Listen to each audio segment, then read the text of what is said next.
Yes, आप new heading डाल दो आज, इट इज एलिमेंट्री ट्रांसफॉर्मेशन।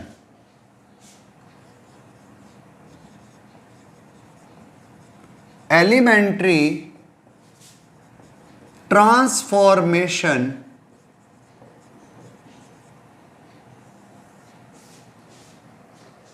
और वी कैन से और elementary operation, elementary operation of matrix. देखो इस चीज को ध्यान रखना, ये सिर्फ 100% बोर्ड में काम आएगा, मतलब आपकी यूनिवर्सिटी के या बोर्ड के, कॉलेज के, क्लासेस के जो भी पेपर होंगे, सिर्फ उसमें काम आने वाला टॉपिक है। इसका आईआईटी से कोई लेना देना नहीं है, ठीक है, आईआईटी में इससे कोई लिंक नहीं है। तो हम सबसे पहले एलिमेंट्री ट्रांसफॉर्मेशन है क्या, देखो बेसिकली 3 टाइप के ट्रांसफॉर्मेशन हम यूज लेते हैं। एलिमेंट्री ट्रांसफॉर्मेशन का मतलब है एक मैट्रिक्स को ही हम कन्वर्ट करते चलते हैं। उस मैट्रिक्स में किसी रो में किसी और रो को ऐड कर दिया, किसी रो में से किसी और रो को सब्ट्रैक्ट कर दिया, किसी एक कॉलम में किसी और कॉलम को ऐड कर दो, किसी और कॉलम में से किसी कॉलम को सब्ट्रैक्ट कर दो, या 2 रो को इंटरचेंज कर लो, या 2 कॉलम को इंटरचेंज कर लो। मतलब आपस में रो और कॉलम के अंदर आपस में ऑपरेशंस चलेंगे। कैसे समझाता हूं, जैसे फर्स्ट ऑपरेशन लिखना, नंबर 1 इज इंटरचेंजिंग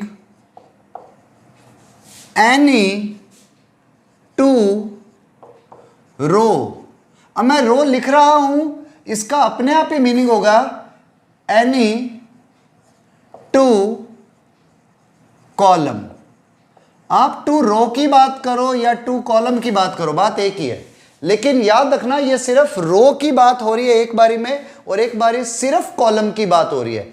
एनी 2 रो और एनी 2 कॉलम। कैसे, अगर आपके पास में एक कोई मैट्रिक्स है, विच वन इज 2 1 3 4 2 5 1 9 6, ये नेगेटिव एलिमेंट, इधर ये नेगेटिव एलिमेंट। तो अगर मैं किन्हीं भी 2 रो को आपस में इंटरचेंज करता हूं, मैं लिखता हूं अप्लाई R1, दोनों साइड में एरो R2। इसका सीधा सा मीनिंग है हम R1 और R2 को आपस में इंटरचेंज कर रहे हैं, यानी कि जो न्यू मैट्रिक्स बनेगी उसमें R1 एंड R2 आपस में इंटरचेंज हो चुके होंगे। मीन्स ये समझ लो 4 2 -5 ऊपर चला जाएगा, क्योंकि ये सेकंड रो है और ये फर्स्ट रो है, तो ये आ जाएगा 4 2 -5 2 1 3 -1 9 6। तो फर्स्ट जो ऑपरेशन है वो है इंटरचेंजिंग एनी 2 रो। उसको इंटरचेंज करने के अंदर सिंबल ये रिप्रेजेंट किया जाता है, R1 इंटरचेंज का साइन R2। जरूरी नहीं है आप रो को चेंज करो, आप अगर इसी पर ही अप्लाई कर रहे हो, apply C2 interchange C3, C2 और C3 को इंटरचेंज कर रहे हो, तो न्यू मैट्रिक्स बनेगी 2 4 -1 1, सॉरी ये दोनों आपस में इंटरचेंज होगी, कॉलम 1 और कॉलम 2, तो 3 -5 6 एंड 1 2 9। तो ये रिप्रेजेंट करने का तरीका है। आप किन्हीं भी 2 रो को आपस में इंटरचेंज कर रहे हो या किन्हीं भी 2 कॉलम को इंटरचेंज कर रहे हो, ये फर्स्ट एलिमेंट्री ट्रांसफॉर्मेशन हो रहा है। इससे मैट्रिक्स पर फर्क पड़ जाएगा। मैट्रिक्स है क्या रियल में, अरेंजमेंट है, जो अरेंजमेंट बदल जाता है, ठीक है, और ये काम आएगा बाद में, पर लेकिन अभी हम बेसिकली सीख रहे हैं कि करते कैसे हैं। तो अगर आपके पास कभी भी ऐसा लिखा हुआ है R1 इंटर और R2 में ये सिंबल इंप्लाइज या डबल इंप्लाइज, तो उसका मतलब है R1 और R2 आपस में इंटरचेंज हुए। और ऐसे अगर C2 और C3 पर लिखा हुआ है तो इसका मतलब C2 और C3 इंटरचेंज हुए। कभी भी ऐसा नहीं हो सकता R1 C1, ये स्टेटमेंट रॉन्ग है। मीन्स एक रो किसी और रो से इंटरचेंज हो सकती है, एक कॉलम किसी और कॉलम से इंटरचेंज हो सकता है, लेकिन एक रो और एक कॉलम आपस में कभी भी इंटरचेंज नहीं होंगे। ठीक है, write down. Next, number 2 operation. Number 2 operation is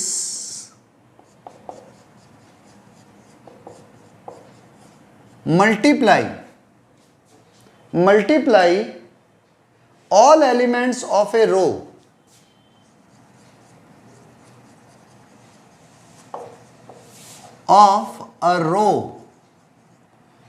or a column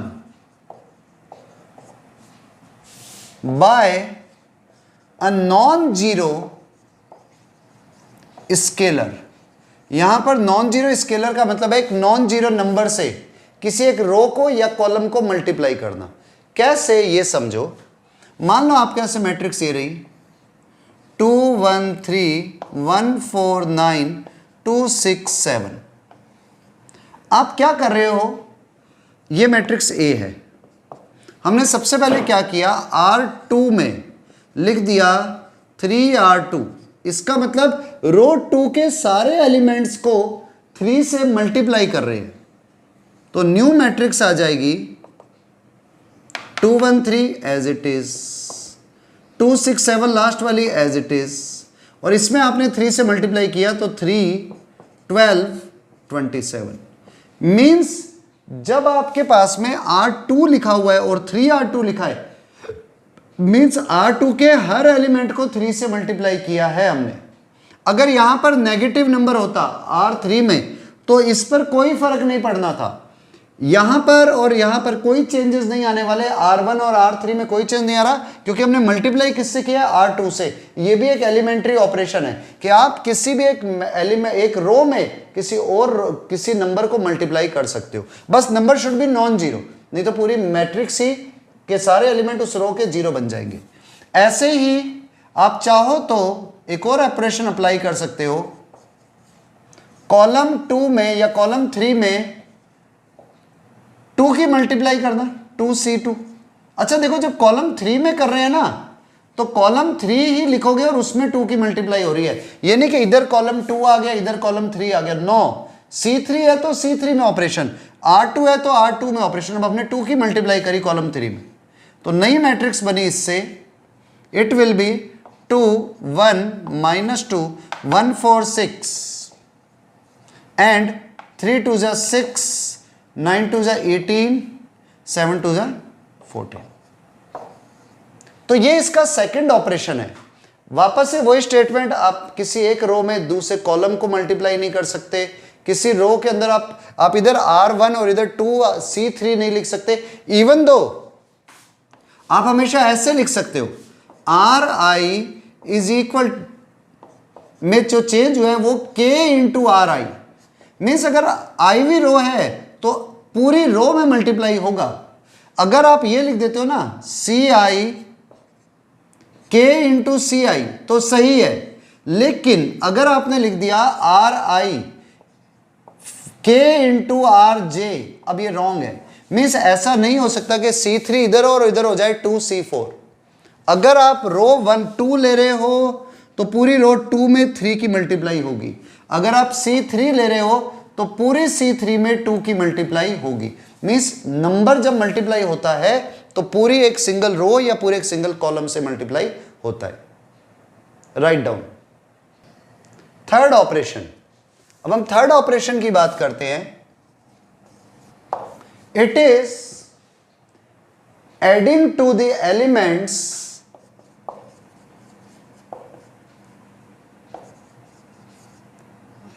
ing। Adding की स्पेलिंग ही भूल गया, देखो ADDING।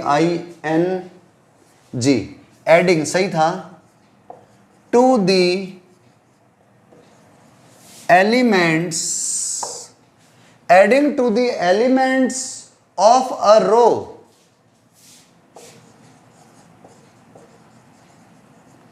और column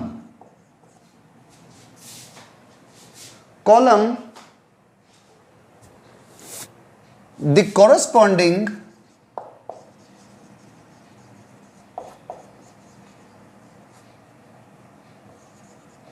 the corresponding elements of any other row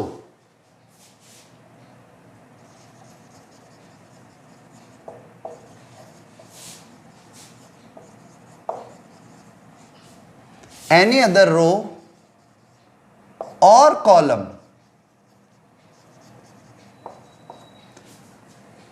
by multiplied by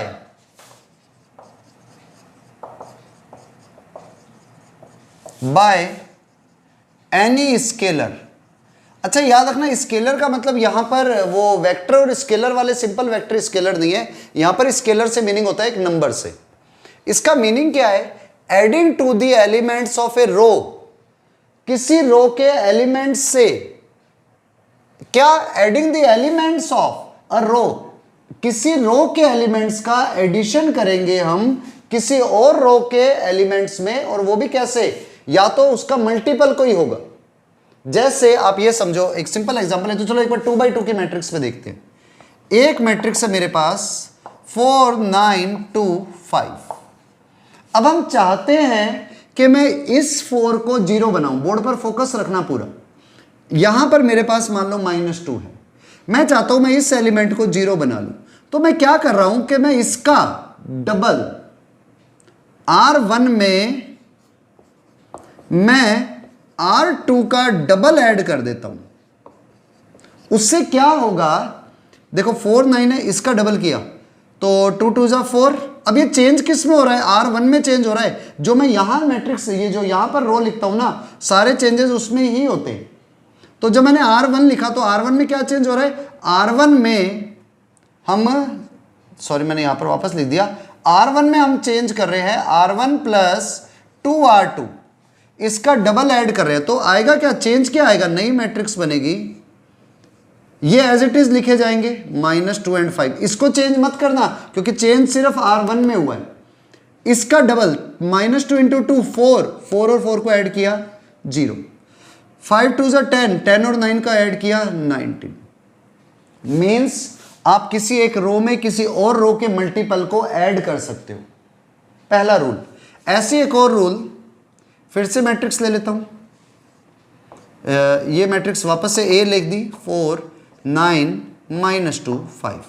अब आप चाहते हो कि सर भाई नहीं, हम भाई इधर कुछ चेंज करना चाहते हैं, या फिर यूं कर देते हैं R1 और R2 को आप इंटरचेंज करना चाहते हो। इंटरचेंज भी नहीं, R1 में आप R2 को ऐड करते हो तो यू कैन ऐड, आप इसको सिंपल भी ऐड कर सकते हो। अभी हमने टारगेट नहीं सेट किया, मींस मेरा जो बताने का है कि आप एक रो में किसी और रो को ऐड करते हो तो नई मैट्रिक्स आ जाएगी, आप कर सकते हो ये ऑपरेशन। ये एलिमेंट्री ऑपरेशन कहलाता है। तो न्यू मैट्रिक्स क्या बनेगी? क्योंकि चेंज तो R1 में किया है, -2 को ऐड करते ही 4 and -2 2, 9 and 5 14, -2 and 5। मीन्स जो हम यहां पर करना चाह रहे हैं वो क्या करना चाह रहे हैं? आप किसी एक रो में किसी और रो को ऐड कर सकते हो या उसके मल्टीपल को भी ऐड कर सकते हो। और जरूरी नहीं है ऐड ही किया जाए, आप सब्ट्रैक्ट भी कर सकते हो। मान लो आपने कहा सर मैं चाहता हूं चेंज करना, R2 में से R1 को सब्ट्रैक्ट करना चाहता हूं, तो आपका ऑपरेशन कैसे लिखा जाएगा? R2 - R1। मीन्स अगर आप रो 2 में से रो 1 को सब्ट्रैक्ट करना चाहते हो तो यू कैन राइट माइनस, ये तो एज इट इज रहेंगे क्योंकि अब चेंज किस में हो रहा है? R2 में हो रहा है, तो R1 को एज इट इज लिख दो, R2 - R1, -2 -4 -6, 5 - 9 -4। मीन्स जो मेरा बताने का टारगेट है वो ये है, आप एक रो में दूसरी रो को ऐड कर सकते हो, किसी रो में से किसी और रो को सब्ट्रैक्ट कर सकते हो, किसी रो में किसी और रो के मल्टीपल को ऐड कर सकते हो, किसी रो में किसी और रो के मल्टीपल को सब्ट्रैक्ट भी कर सकते हो। तो ये सब आप पर डिपेंड कर रहा है, आप अपनी जरूरत के हिसाब से ऑपरेशन कर सकते हैं। तो बेसिकली हमारे पास में अभी तक जो हमने ऑपरेशंस किए थे, मैं नाम सिर्फ रो का ले रहा हूं, यही चीजें कॉलम में भी लगेगी। फर्स्ट ऑपरेशन ये था कि आप किन्हीं भी 2 रो को आपस में इंटरचेंज करते हो, ये पहला एलिमेंट्री ऑपरेशन है कि आप RI और RJ को आपस में इंटरचेंज कर सकते हो, ये फर्स्ट एलिमेंट्री ऑपरेशन था। सेकंड एलिमेंट्री ऑपरेशन था कि आप किसी रो में कोई एक नंबर मल्टीप्लाई करते हो, तो ये सेकंड ऑपरेशन है। और थर्ड ऑपरेशन ये है, आप किसी भी रो में किसी और रो के मल्टीपल्स को ऐड कर सकते हो या सब्ट्रैक्ट कर सकते हो, इट विल नॉट चेंज। मतलब एक नया ऑपरेशन है, बस ये 3 ऑपरेशन है। यही काम अभी एक कॉलम में करके दिखाता हूं, नोट कर लो। यस अब देखो एक और, इसमें एक और एग्जांपल ले लेते हैं। मेरे पास जो ओरिजिनल मैट्रिक्स ये है 2 4 3 1 2 5 3 9 -1, ये मैट्रिक्स है। ठीक है, अभी तो मैंने सारा वर्क रो के हिसाब से किया था, मैं कॉलम में भी कर सकता हूं। मान लो मैंने टारगेट कर लिया कि भाई मुझे इस एलिमेंट को 0 बनाना है कॉलम वाइज, तो मैं क्या कर रहा हूं, ये कॉलम नंबर 2 है, ये मैट्रिक्स ए थी ओरिजिनल। हमने क्या करा, कॉलम 2 में से कॉलम 1 का डबल सब्ट्रैक्ट कर दिया। तो आप क्या कर रहे हो, C2 में चेंज कर रहे हो और C2 - 2C1। तो जो न्यू मैट्रिक्स आएगी, इसको मैं B से रिप्रेजेंट कर रहा हूं, ये मैट्रिक्स एज इट इज रहेगी क्योंकि चेंज तो सिर्फ C2 में हुआ है। तो 2 1 3 3 5 -1, हमने इसका डबल इसमें से सब्ट्रैक्ट करा तो क्या आ गया 0। इसका डबल इसमें से सब्ट्रैक्ट किया तो यहां पर भी 0। अब इसका डबल इसमें से सब्ट्रैक्ट किया तो 3 2 6, यहां पर आ गया 3। तो हमारे पास में 2 एलिमेंट 0 आ गए। ठीक है, अब किसी ने कहा कि नहीं मेरा एक टारगेट और है कि सिर्फ ये 2 एलिमेंट ही 0 नहीं रखने, आप इसको भी सर 0 बनाओ। तो जब मैं इसको भी 0 बनाना चाहता हूं, मतलब मैं टारगेट लेकर के चल रहा था, पहले इसको 0 बनाना था फिर इसको 0 बनाना था, तो मैंने यहां देखा इधर 1 है, तो क्या कर रहा हूं मैं, इसका 5 टाइम इसमें से सब्ट्रैक्ट कर दो। मींस कॉलम 3 में से 5 टाइम्स C1 माइनस कर रहा हूं, तो वैल्यू क्या आ गई, ये नई मैट्रिक्स बन जाएगी ABC। ये एज इट इज रहेगी क्योंकि चेंज अब किस में हो रहा है, कॉलम 3 में। इसमें कोई चेंज नहीं आने वाला क्योंकि इससे ही हम चेंज ला रहे हैं। इसका 5 टाइम इसमें से माइनस करो, 2 5 = 10, 3 में से माइनस होते ही -7, 1 5 = 5, 5 में से 5 माइनस होते ही 0। मैंने कुछ गलत तो नहीं किया, नहीं सही है। 3 5 = 15, -1 -15 -16।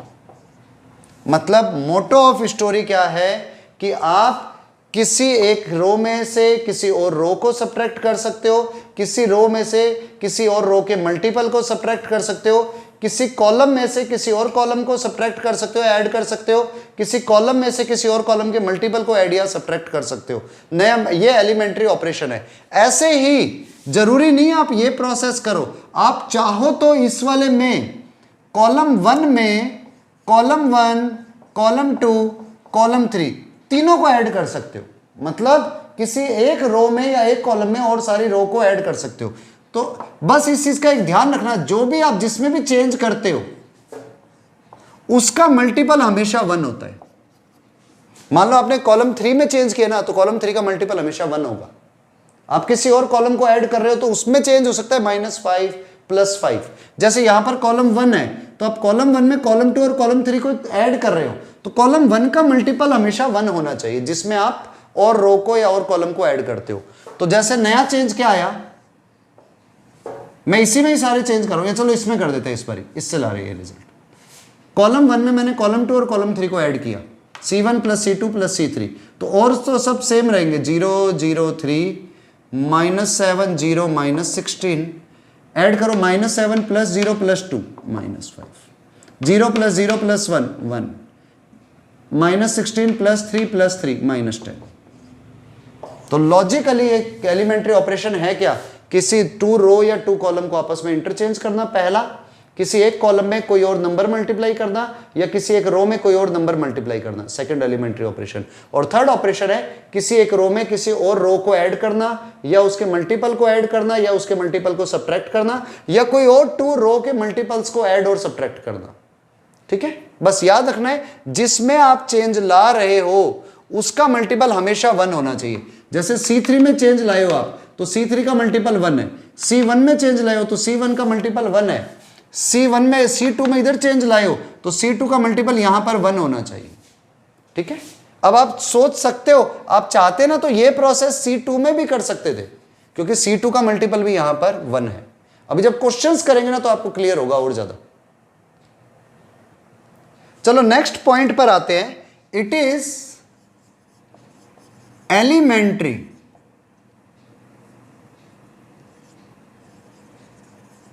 मैट्रिक्स। एलिमेंट्री मैट्रिक्स है क्या? एलिमेंट्री मैट्रिक्स देखो बड़ा सिंपल सा रूल है। आप क्या कर रहे हो, आपके पास में एक यूनिट मैट्रिक्स दी हुई है, आपके पास एक यूनिट मैट्रिक्स दी हुई है 1 0 0 0 1 0 0 0 1। ये एक यूनिट मैट्रिक्स है। अगर आप किसी यूनिट मैट्रिक्स में कोई भी एलिमेंट्री ऑपरेशन लगाते हो, एलिमेंट्री ऑपरेशन 3 थे, 2 रो को इंटरचेंज कर दिया या 2 कॉलम को आपस में इंटरचेंज कर दिया, पहला ऑपरेशन। सेकंड ऑपरेशन था किसी एक रो में कोई और नंबर मल्टीप्लाई कर दिया या डिवाइड कर दो, वो भी एलिमेंट्री ऑपरेशन नंबर 2 ही है। और थर्ड था किसी एक रो में किसी और रो के मल्टीपल को ऐड या सब्ट्रैक्ट कर दो। तो ये हमारे पास में तीनों एलिमेंट्री ऑपरेशन है। तो अगर यूनिट मैट्रिक्स में आप तीनों में से कोई भी एक एलिमेंट्री ऑपरेशन लगाते हो तो अब जो मैट्रिक्स बनती है it is known as elementary matrix. कैसे? इसकी डेफिनेशन समझो। Definition is a matrix obtained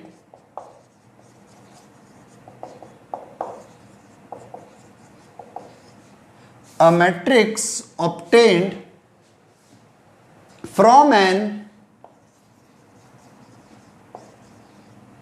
unit matrix, और यूनिट मैट्रिक्स में भी आप वर्ड यूज लो identity matrix.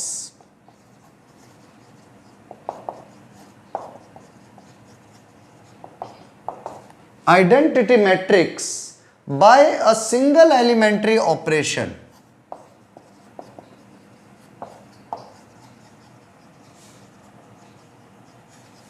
Elementary operation, a matrix obtained from an identity matrix by a single elementary operation is known as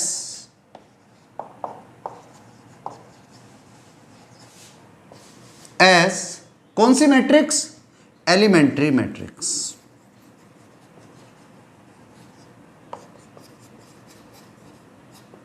means आपके पास ये identity matrix आ रही है या यूनिट मैट्रिक्स आ रही है, आप कर क्या रहे हो इसमें? आपने कह दिया सर R1 और R2 को इंटरचेंज कर देते हैं।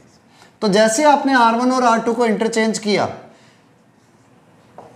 न्यू मैट्रिक्स बन गई 0 1 0 1 0 0 0 0 1। इट इज एलिमेंट्री मैट्रिक्स, क्योंकि हमने एक ऑपरेशन लगा दिया एलिमेंट्री ऑपरेशन। अब अगर आप यही का यही एलिमेंट्री ऑपरेशन कुछ और कर देते, मान लो आपने कह दिया सर मैं तो भाई C1 में 3C1 कर रहा हूं, मतलब कॉलम 1 में 3 की मल्टीप्लाई कर रहा हूं, तो ये बन गया 3 0 0 0 1 0 0 0 0। तो इट इज एलिमेंट्री मैट्रिक्स। ये भी एलिमेंट्री मैट्रिक्स है और ये भी एलिमेंट्री मैट्रिक्स है। ऐसे अगर आपने मान लो कर दिया R1 में, R1 नहीं ले रहा इस बारी, मान लो इस C3 कॉलम R3 की बात कर रहा हूं, R3 में आपने R1 और R2 को ऐड करा लेकिन माइनस का, मतलब R3 में R1 को तो ऐड किया लेकिन R2 को सब्ट्रैक्ट कर दिया। तो अब जो मैट्रिक्स आएगी वो भी एलिमेंट्री मैट्रिक्स होगी। कैसे? आप R3 में R1 को ऐड करो, 0 + 1 और R2 को माइनस कर दो, तो 0 + 1 - 1 इट विल बी -1। और तो एज इट इज लिखो क्योंकि औरों में तो चेंज ही नहीं हो रहा। R3 में R1 को ऐड किया और R2 को सब्ट्रैक्ट किया, तो 0 + 1 - 0, इधर 0 + 0 - 1, इधर 1 + 0 - 0। तो ये जो मैट्रिक्स आ रही है ये भी एक एलिमेंट्री मैट्रिक्स है। मीन्स हम किसी मैट्रिक्स के अंदर, किसी मैट्रिक्स में नहीं, यूनिट मैट्रिक्स में तीनों में से कोई भी एक एलिमेंट्री ऑपरेशन लगाते हैं तो जो नई मैट्रिक्स बनती है it is known as elementary matrix. Write down.